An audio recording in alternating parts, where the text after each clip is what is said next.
Donc bonjour, bonjour mesdames, puisque nous n'avons que des mesdames comme spectatrices aujourd'hui. Bienvenue à ce nouveau rendez-vous du Français des affaires.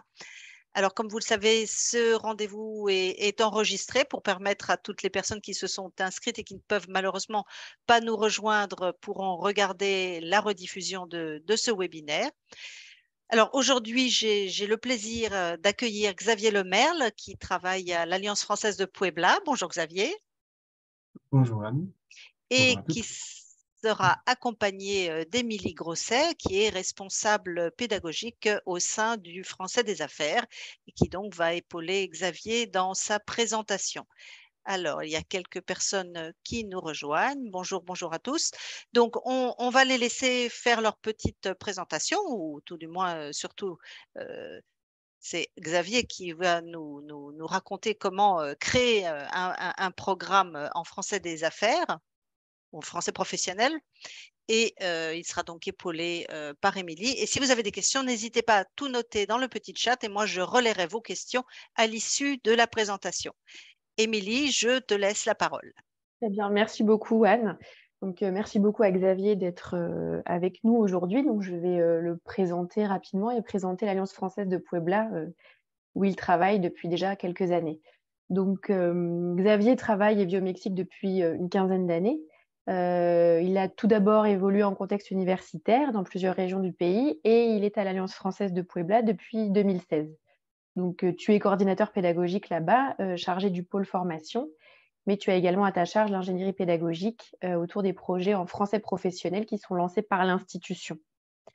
Pour plus de détails, il faut que vous sachiez que l'Alliance française de Puebla est un acteur incontournable du français professionnel depuis 2018, un acteur incontournable du français professionnel au Mexique.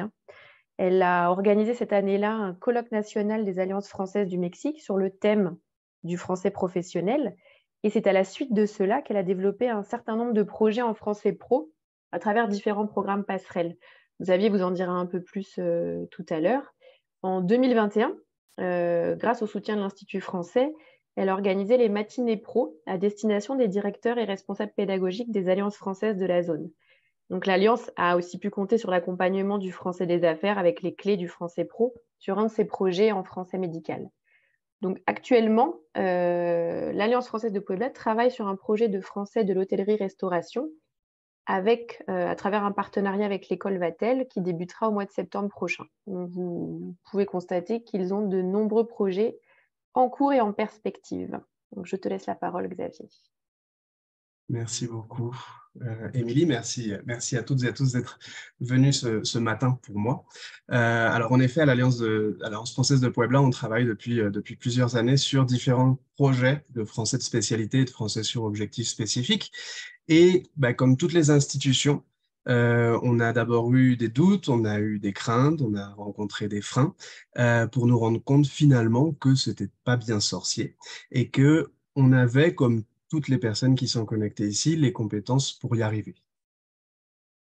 D'accord, mais alors, pourquoi, à ton avis, Xavier, de nombreuses institutions n'osent pas se lancer dans ce type de projet? Alors, souvent, on pense dans un premier temps, on pense ne pas avoir les compétences tout simplement pour créer une offre, pour construire des programmes, pour animer des cours. Donc, quels que soient les acteurs de l'institution, on imagine ne pas forcément avoir les compétences. On s'imagine aussi parfois qu'il faut être expert en la matière pour s'y mettre. On va en parler un peu plus tard, c'est pas du tout le cas. Ensuite, il y a la question de la terminologie qui est parfois un petit peu floue et qui peut nous faire peur. On nous parle de français sur objectif spécifique, de FOSS, de français de spécialité, de français professionnel, de français sur objectif universitaire. Donc, on est un peu perdu dans toute cette terminologie, ça peut nous faire un peu peur. Et du point de vue des enseignantes et des enseignants, on est parfois un peu aussi rebuté par l'idée que faire ce type de cours, construire ce type de cours, ça prend un temps fou. Donc, mon idée aujourd'hui et notre objectif, c'est un petit peu de relativiser tout ça et de casser certains mythes pour éviter que vous soyez freinés par des illusions. Alors, est-ce que tu pourrais déjà nous expliquer un petit peu cette terminologie qui peut être Oui, parfois bien sûr. compliquée à comprendre? Bien sûr. Alors, même si finalement, c'est pas l'appellation qui va décider du succès d'un projet, on est d'accord, mais c'est quand même nécessaire de distinguer au moins de mon point de vue, au moins le FOS, le français sur objectif spécifique, du français de spécialité. Alors, la grande différence entre les deux, c'est l'origine de la formation, de qui elle vient, de qui elle émane. Dans le cas du FOS, la demande, elle émane d'un acteur externe à notre institution. Donc, ça peut être les apprenants directement, ça peut être une autre institution ou un organisme. Les commanditaires peuvent être multiples. Et il va s'agir ici de répondre à des besoins très spécifiques d'un public donné dans une situation donnée. On va dire que votre institution, elle ne peut pas monter un projet de FOS toute seule à partir de rien. Ça va toujours émaner d'une demande externe. Si vous souhaitez monter, vous, un projet avec votre institution et ensuite le proposer, le vendre à l'externe, il s'agira sans doute de français de spécialité. Dans ce cas-là, on va monter une formation pour une branche professionnelle donnée et donc on va élargir un petit peu les objectifs à tout un secteur professionnel. Je vais prendre deux exemples pour montrer peut-être la différence. Si on construit un programme de français pour la police touristique de la ville de Puebla au Mexique, afin que ces agents puissent intervenir auprès d'un public français et québécois qui vient visiter la ville et ses monuments, ça, ce sera du FOS. On répondra à une demande extrêmement précise à une situation donnée. En revanche, si vous voulez monter une formation de français du tourisme qui serait plus générale et qui s'adresserait aussi bien à des guides touristiques qu'à des employés d'hôtels ou d'agences de voyage, là, on serait plutôt sur du français de spécialité. Alors ensuite, l'appellation français professionnel, elle va englober à la fois le FOS et le français de spécialité. Et en fait, il faut souvent un peu des deux pour monter son projet. Très bien, merci. Donc, les termes sont un peu plus clairs, mais comment on fait pour s'y prendre simplement? Alors, c'est pour ça que vous êtes là, j'imagine. Donc oui, pour s'y prendre simplement, je vais essayer de faire simple, justement. Je vais vous donner 3 recommandations principales pour construire un programme de français professionnel. Alors, la première recommandation, c'est de comprendre le domaine professionnel. Je ne vais pas m'attarder sur la démarche FOS, que vous connaissez sans doute. Si vous ne la connaissez pas, je vous invite à y regarder de plus près. Elle est très détaillée, cette démarche, elle est très efficace, mais malheureusement, on n'a pas toujours le temps ou les moyens de la mettre en place. Par contre, il est indispensable pour vous de pouvoir vous documenter sur le secteur professionnel pour mieux le comprendre et pour pouvoir vous mettre à la place des professionnels qui seront vos apprenants. L'idéal, c'est aussi de pouvoir échanger directement avec un ou une professionnelle du secteur qui vous intéresse afin de comprendre sa réalité et les tâches qu'il doit réaliser dans son travail. Ces tâches professionnelles, elles vont être fondamentales dans la construction du programme de formation. Et c'est justement ma deuxième recommandation. Elle porte sur ce point. Alors, on est tous et toutes des enseignantes, des enseignants de FLE plus ou moins expérimentés, mais bon, on a tous construit ou utilisé des programmes de FLE. Donc, on a pris une habitude qui pourrait en fait s'avérer contre-productive en français professionnel, c'est l'habitude de réfléchir par niveau du cadre, du CECR. Dans le français professionnel, l'approche à adopter, ce n'est pas une approche par niveau, c'est une approche par compétence professionnelle. Concrètement, il va nous falloir partir des différentes situations professionnelles, les décliner en tâches professionnelles, et ensuite, on va voir comment elles se traduisent en termes de besoins communicatifs et de besoins langagiers. Donc, les contenus linguistiques que nous aborderons, ils pourront relever du niveau A1 du cadre ou du niveau B2, peu importe. Le français professionnel, il s'intéresse à la réalité professionnelle et pas au niveau du cadre européen. Donc ça, c'est important parce que c'est une mauvaise habitude ou une habitude qui n'est pas forcément mauvaise, mais il faut un petit peu s'en défaire. Enfin, ma dernière recommandation, même si elle peut sembler évidente, mais bon, vous n'êtes pas seul. Il y a de nombreuses ressources qui existent pour construire à la fois vos programmes et vos cours de français professionnel. Donc, toutes les maisons d'édition, elles ont publié des manuels de français de spécialité. Vous pouvez vous en inspirer pour mieux connaître les secteurs professionnels. Et le français des affaires propose un grand nombre de ressources qui sont clés en main. On a les fiches Numérifos, on a également des ressources qui ont été conçues en partenariat avec RFI, avec TV5 Monde. Donc, si vous êtes enseignant, rassurez-vous. Si vous êtes coordinateur ou directeur, directrice, coordinatrice, rassurez vos enseignantes et vos enseignants. Vous n'avez pas tout à faire. Vous avez de nombreuses ressources disponibles pour y arriver. Et quelles seraient les qualités qui te semblent importantes pour se lancer dans ces projets? Alors, les qualités, la première qualité, pour moi, indéniablement, ce serait celle de la souplesse, de l'adaptabilité. Le programme que vous allez créer dans un premier temps, il va très certainement évoluer pendant le projet. Il ne faudra pas hésiter à le modifier, à l'adapter à la réalité des cours, aux besoins des apprenants. Le dialogue avec les apprenants va beaucoup vous aider également à faire évoluer votre programme. Donc, principalement, il va s'agir de fixer les bases d'un programme. Ne soyez pas inflexible, parce que comme dans le monde professionnel, en fait, tout n'est pas figé dès le départ en français professionnel. Cette souplesse, elle est également fondamentale dans la mesure où vous allez devoir parfois vous adapter à l'institution commanditaire de la formation. Vous serez parfois amené à construire des programmes de formation beaucoup plus courts que ce que vous aimeriez faire. Vous aimeriez faire des formations de 20 heures, on ne vous en donne que 5. C'est la réalité. Le FOSS, c'est répondre à une demande et s'adapter à un cadre que nous ne fixons pas nous-mêmes.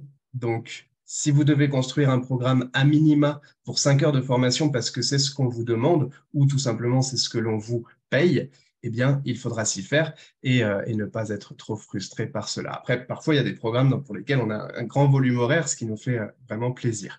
Une autre qualité importante à mes yeux, c'est la confiance en vous. Alors, je ne sais pas s'il s'agit d'une qualité réellement, mais ça me semble très important. Même si ça peut sembler nouveau, tout ça, en réalité, ce n'est pas un nouveau métier. Vous avez de l'expérience, vous avez tout un ensemble de compétences qui sont essentielles pour ce type de projet. Pour le reste, vous allez apprendre, vous allez développer de nouvelles compétences. Donc, en réalité, vous avez tout à y gagner. N'ayez pas peur, ayez confiance. Donc, si je résume, les deux choses importantes à avoir en tête, c'est vraiment souplesse et confiance en soi. Donc, je vous invite à retenir ces deux qualités ou compétences. Est-ce que tu pourrais nous partager des exemples concrets de projets que vous avez développés avec l'Alliance française de Puebla? Oui, bien sûr. Je vais prendre deux exemples concrets. Alors, le premier, c'est Passerelle vers l'entreprise, PVE. Alors, il s'inscrit dans tout un ensemble de projets, les projets passerelles, donc vers la mobilité, dans ce cas-là, la mobilité professionnelle. Alors, c'est un programme de français professionnel avec une portée d'insertion professionnelle également. Donc, les apprenantes et les apprenants, ils ont suivi un cours de français professionnel en même temps qu'ils ont été mis en relation avec une entreprise française ou francophone de la ville de Puebla, et avec laquelle ils ont réalisé une mise en situation professionnelle. Pas vraiment un stage, mais ça y ressemblait un petit peu. Donc les étudiantes, les étudiants, ils venaient de milieux, de cursus très différents. Donc il a fallu construire un programme assez général qui ne concernait pas un seul secteur professionnel. Donc pour le construire, on a réfléchi de manière assez transversale aux situations professionnelles communes à plusieurs secteurs d'activité.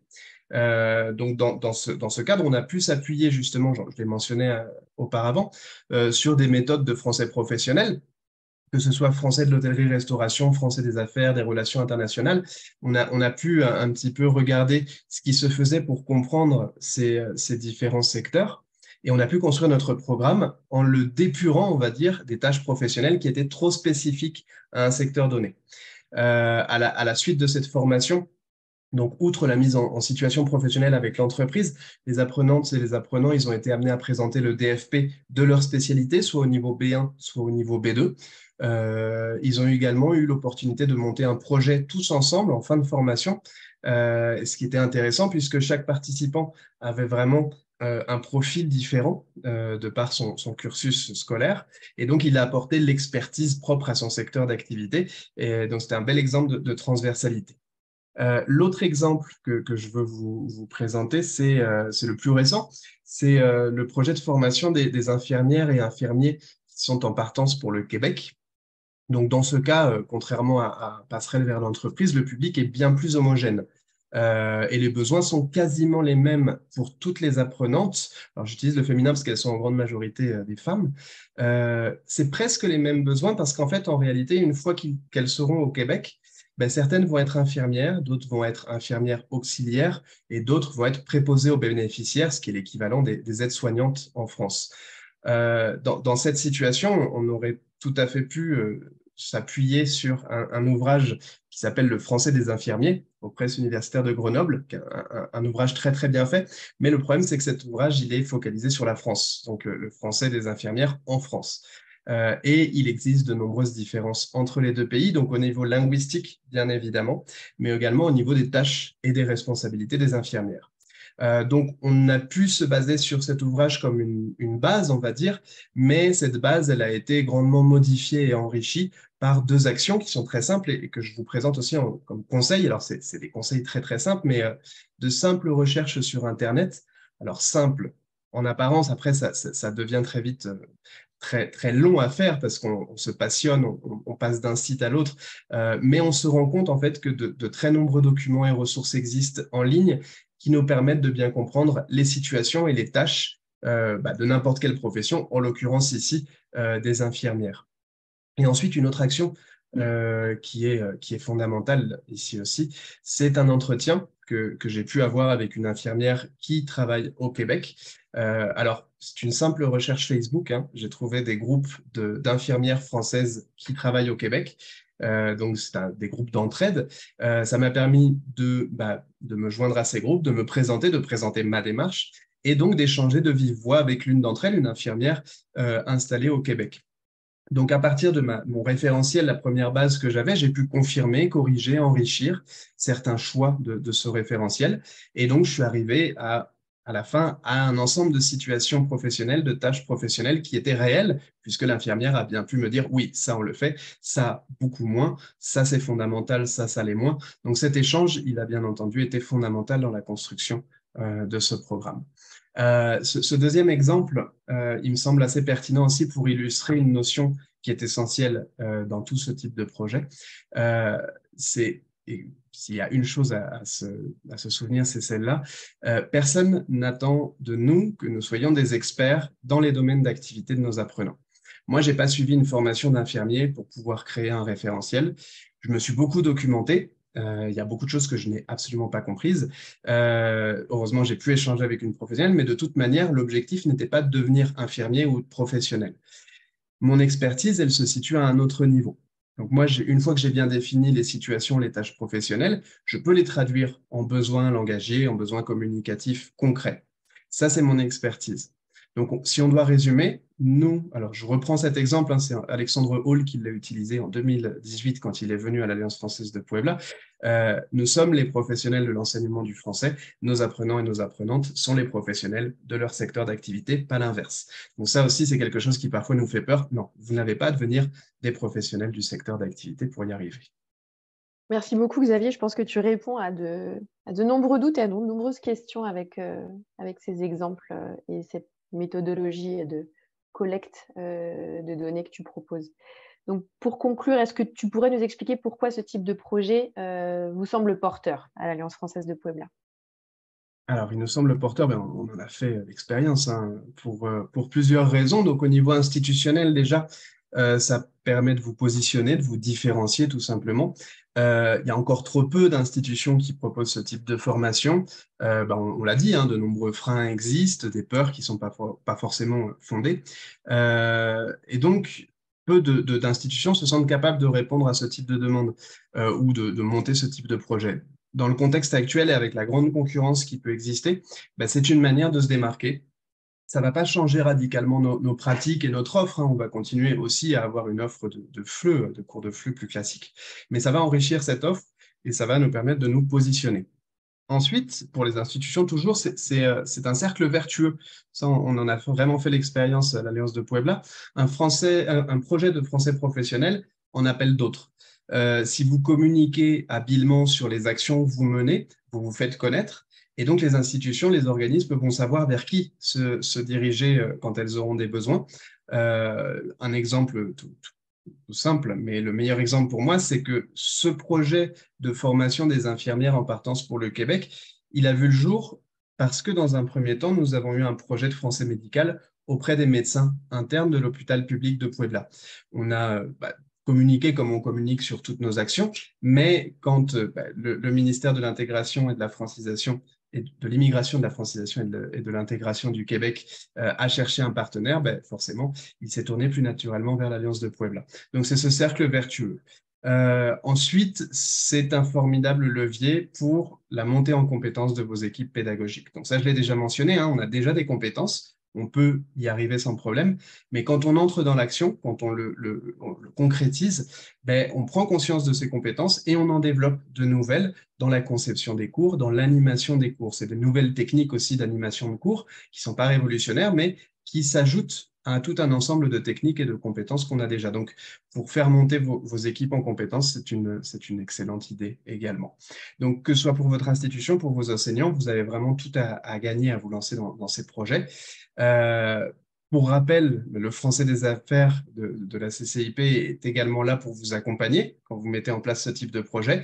Vous connaissez sans doute, et sinon, mais il y a d'autres webinaires qui en parlent, hein, mais les clés du Français Pro, c'est tout un dispositif pour vous accompagner. Ça peut prendre aussi la forme d'accompagnement plus ponctuel dans la formation de vos équipes, mais le Français des affaires peut vous accompagner dans toute cette belle aventure. Très bien. Merci beaucoup, Xavier, pour cette présentation, pour Merci à vous. partager justement tous ces projets qui sont en cours à l'Alliance française de Puebla. C'est impressionnant, c'est très riche. Donc voilà, un grand merci. Merci Xavier. Oui, de gros projets à venir visiblement avec le Québec. Toujours, ouais. Ben là, on est en plein dedans, justement, avec le Québec. Ouais.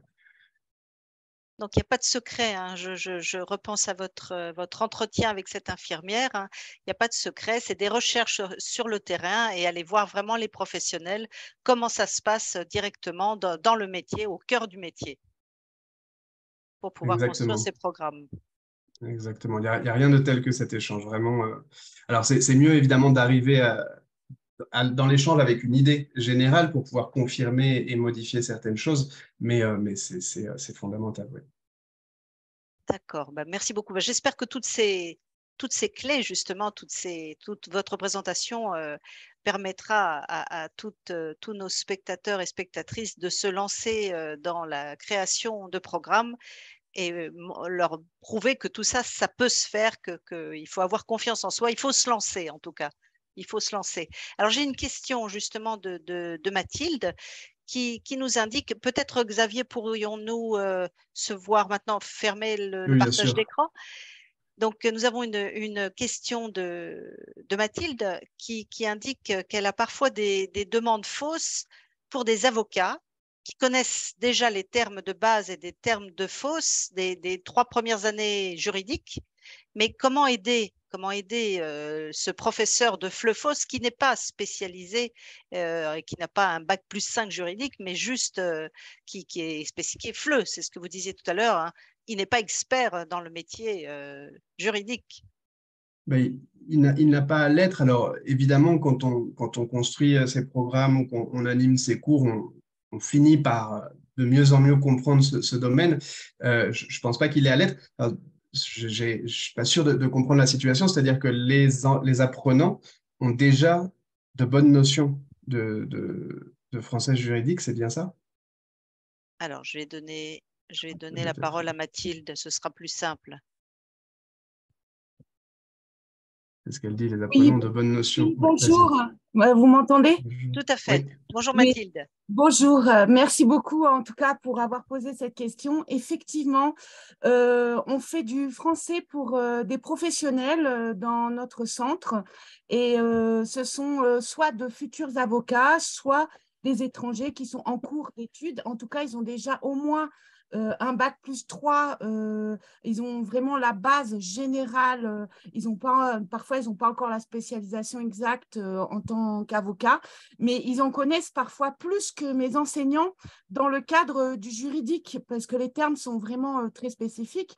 Donc les termes de base des 3 premières années, ok, mais quand ils sont déjà à bac +5 ou ils sont déjà en activité pour certains et ils ouvrent le marché par exemple pour la France, donc ils demandent des cours fausses, ça devient difficile pour moi d'aider le formateur, ou le formateur a parfois des difficultés là pour bien construire son cours et être pertinent. C'est peut-être plutôt, enfin, je dirais que c'était au niveau lexical qu'ils ont plus de matériel Exactement. que l'enseignant. Et c'est peut-être normal, en fait, et il faut peut-être assumer ce côté-là. Peut-être que ce n'est pas au niveau lexical que se porte la formation, ce n'est pas là que sont vos objectifs. Où sont les besoins des apprenants? Apparemment, ils ne sont pas au niveau lexical. Peut-être que c'est plutôt d'un point de vue pragmatique, qu'est-ce qu'ils ne sont pas encore en mesure de faire, qu'est-ce qu'ils doivent apprendre à faire, et donc peut-être rassurer le professeur. Le cours ne va pas se focaliser sur ce que lui ne sait pas et que ses apprenants savent, parce que ça n'aurait aucun sens. Donc, peut-être avoir un dialogue très clair avec les apprenants pour bien définir quels sont leurs besoins. J'imagine que leurs besoins se situent au niveau communicatif, et donc là, il y a beaucoup à faire. Oui, oui, au niveau communicatif, c'est sûr, mais là, on retrouve un cours FLE plus classique. En fait, mon enseignant s'en sort bien, mais parfois, on est vraiment dans les termes juridiques, mais voire même dans la législation juridique française, parce que parfois, ils veulent savoir la différence entre les lois dans leur pays et les lois en France. Donc, ça devient très compliqué pour mon formateur quand on attaque des choses très précises comme ça. Alors, si je peux me permettre, effectivement, donc je rejoins tout à fait Xavier sur son commentaire. En fait, votre enseignant, dans les faits, il a pas tellement à connaître ces différences-là. J'aimerais savoir exactement quel est le type de cours que vous proposez. J'ai un peu du mal à comprendre votre contexte. Alors en fait, on propose des cours généraux, ça, il n'y a pas de souci, sur le CE-CRL, même des cours fausses assez ouverts. Donc, ce serait plutôt du français de spécialité, là, comme expliquait Monsieur le maire. Donc là, il n'y a aucun souci. Par contre, parfois, on a des demandes vraiment très précises avec des personnes qui sont déjà en activité. Par exemple, donc là, j'ai un exemple précis parce que l'année dernière, j'ai dû refuser en fait ce cours-là parce que je voyais qu'on pouvait avoir des difficultés pour aider l'enseignant parce que le client, c'est un avocat déjà qui fait sa profession dans son pays et donc qui venait pour s'installer en France et faire la même chose. Donc, évidemment, il y a du cours FLE classique qu'on pouvait lui proposer, mais il voulait un cours plus spécifique sur les différences, par exemple, au niveau des lois dans son pays et dans notre pays. Et ça, c'est quelque chose qui devient très difficile pour notre enseignant, vous voyez? C'est difficile parce que oui, ça va prendre du temps à construire. Si vous souhaitez répondre à cette demande, là, vous n'avez pas le choix et vous devez mettre votre enseignant ou vous mettre en contact avec un professionnel dans le contexte français, vous documenter sur ou avec votre apprenant, en fait, échanger avec lui pour connaître la réalité de son pays, pouvoir le confronter. Moi, je dirais en fait que en parallèle des cours de FLE classiques que vous proposez, peut-être que des rencontres avec des professionnels de ce secteur en France peuvent être intéressants s'ils ont un niveau suffisant pour entretenir une conversation avec un professionnel en France. Ben, ça peut prendre la forme plutôt qu'une formation à proprement parler, mais des échanges en fait entre professionnels. Ça va peut-être être beaucoup plus riche qu'une formation à proprement parler, où là, en l'occurrence, la demande est extrêmement spécifique. C'est possible à construire, mais je pense que oui, ça prendra un peu de temps et ça impliquera de bien se plonger dans le domaine. Ouais. Merci pour votre réponse. Effectivement, je n'avais pas pensé à faire appel à des avocats spécialisés une fois que le niveau est acquis. Ça me permet d'avoir d'autres idées. Merci beaucoup. De rien, Mathilde. Et quel que soit le niveau recherché, en fait, le contact et l'échange avec les professionnels, c'est fondamental. C'est très enrichissant aussi. Je vois qu'il y a une question dans le chat de Léa, non, sur la Tout à formation fait. pour les... Est-ce que vous voulez Oui, la alors donc résumer, une Anne? question de là qui travaille, elle, sur une formation pour des professionnels de la santé, mais des professions diverses, médecins, infirmiers, kinés, dentistes, pharmaciens, et qui souhaitent s'installer dans des pays francophones différents, France, Suisse, Luxembourg, Belgique. Donc elle trouve que c'est un vrai défi car ce public est très hétérogène. Quel conseil, Xavier?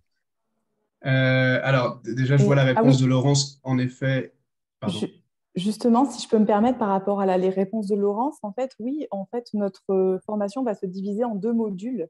Et notre premier module, c'est sur celui sur lequel je travaille actuellement. C'est à partir du niveau A2. Et en fait, je connais les ouvrages, donc le français des infirmiers, le français des médecins et soigner en français. Mais en fait, ça fera partie de notre deuxième module. Mais ce que je trouvais intéressant, c'était de travailler un module, un niveau en fait A2. Et voilà. Et pour ça, il y a un peu tout à construire, en fait, parce que tous les ouvrages démarrent au niveau B1, B2. Voilà.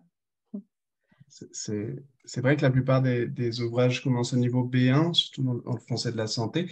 Mais comme je le mentionnais, en fait, moi, j'irai le plus possible vers ce qui est transversal à toutes ces professions. Quelles sont les situations professionnelles qui sont réelles pour toutes ces professions? Quelles sont les tâches professionnelles propres? Alors moi, j'imagine par exemple que toutes ces personnes participent à des réunions professionnelles, par exemple. Enfin, toutes ces tâches qui peuvent s'appliquer à toutes ces réalités. Après, je pense que dans le cas de cette formation, c'est pas parce qu'on aborde une tâche professionnelle qui est un peu plus propre à un infirmier qu'à un médecin que pour le médecin, ça va être complètement inutile. Donc, selon aussi le volume horaire dont vous disposez, il y a certaines situations professionnelles qui peuvent être intéressantes pour tous les professionnels. Mais dans un premier temps, oui, aller à l'essentiel, on va dire, enlever tout ce qui est trop propre à chaque profession et ne garder que ce qui est transversal. Et en général, ça va être, je pense, des tâches professionnelles qui relèvent tout à fait du niveau A2, justement.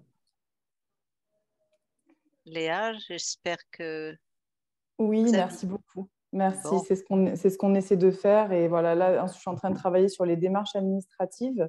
Et j'ai beaucoup lutté sur cette unité parce que, en fait, justement, je pense que comment dire, c'est très différent dans chaque pays. Et j'ai vraiment essayé de trouver quelque chose qui soit assez commun ou alors de diversifier dans tous les exemples que je prends ou les articles ou les reportages, d'essayer de diversifier quelquefois la Suisse, quelquefois la France, quelquefois la Belgique et de varier aussi les métiers. Et voilà, et peut-être de créer aussi des situations. Alors peut-être que ça sera un cours qui aura lieu en ligne aussi, pouvoir peut-être essayer de créer des activités de production orale en binôme avec peut-être, si jamais on a la chance d'avoir deux professions similaires, de pouvoir diversifier en fait, c'est de faire une sorte de diversification, enfin de différenciation un peu à ce niveau-là. Donc je ne sais pas si ça peut être une bonne idée, peut-être compliqué à mettre en œuvre, mais d'avoir une partie commune et d'essayer aussi d'aller chercher sur certains exercices les spécialités de chacun pour qu'ils s'y retrouvent en fait. Mais effectivement, comme vous dites, il y a quand même des choses qui sont communes et qui seront intéressantes autant pour les médecins que pour les infirmiers. Et c'est là-dessus qu'il faut se baser notre programme, notre cours principal. Et on fait beaucoup de simulations en français professionnel, surtout si c'est en ligne, mais en fait, on peut aussi faire de l'actionnel à proprement parler. Là, en l'occurrence, si c'est des démarches administratives, bah, pourquoi ne pas demander à chacun, une fois on a vu un petit peu ce dont on a besoin pour réaliser ces démarches, demander à chacun de réaliser ces démarches de son côté, donc en fonction du pays, en fonction de la spécialité, et ensuite de faire un retour au groupe sur les difficultés qu'ils ont pu rencontrer, d'essayer ensemble de résoudre certains problèmes.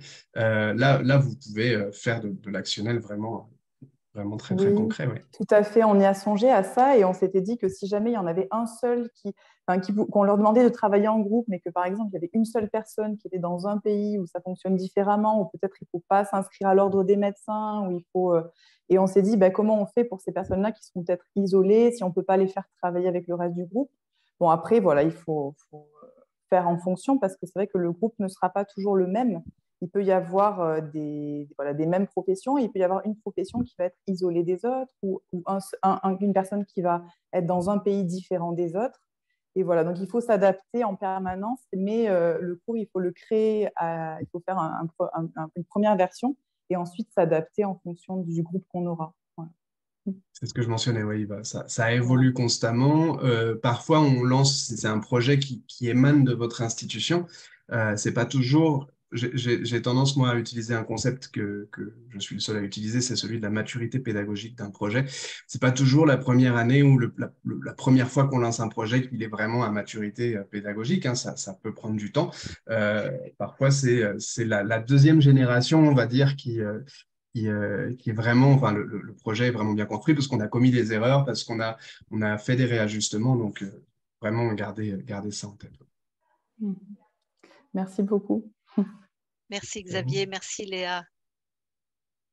J'espère que toutes ces réponses vous ont éclairé. Est-ce qu'il y a d'autres témoignages, d'autres questions? Est-ce que vous êtes tous prêts maintenant à créer vos programmes? Il l'était déjà. Voilà, j'ai l'impression. En tout cas, je pense que vous avez été très clair et très concret, Xavier. Franchement, tout le monde a l'air satisfait de cette présentation. Moi aussi, je suis très satisfait. Nous aussi, Même si vraiment, cette c'était mosaïque très... est un petit peu anonyme et qu'il n'y Oui, a pas beaucoup de visages. c'est jamais très facile de se voir à l'écran. Tout à fait. Bon, je pense que tout le monde est vraiment été ravi de cette présentation, très claire. Je pense que vous allez faire beaucoup d'émules et qu'il y a beaucoup de personnes qui vont se lancer maintenant sans avoir peur et vont prendre confiance en elles. Merci beaucoup Xavier pour cette présentation. Merci Anne, merci Merci, Émilie pour l'invitation. merci Émilie pour cet accompagnement. Alors, si tout va bien, nous devrions avoir un autre webinaire au mois d'avril. Qui sera sur la création de ressources en français professionnel et sans passer des heures à faire des recherches sur Internet. Donc, ce prochain rendez-vous du Français des Affaires aura lieu donc le 25 avril à 16 h heure française. Et oui, encore 16 h parce que cette fois-ci, notre correspondante est au Brésil. Donc, voilà, avec le décalage horaire, nous sommes obligés de faire ce webinaire vers 16 h. Et donc, si vous êtes intéressé, n'hésitez pas à aller sur notre site pour vous inscrire. En tout cas, nous avons été ravis de vous avoir.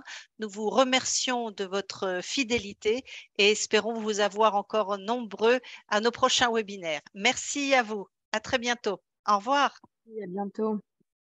Au revoir.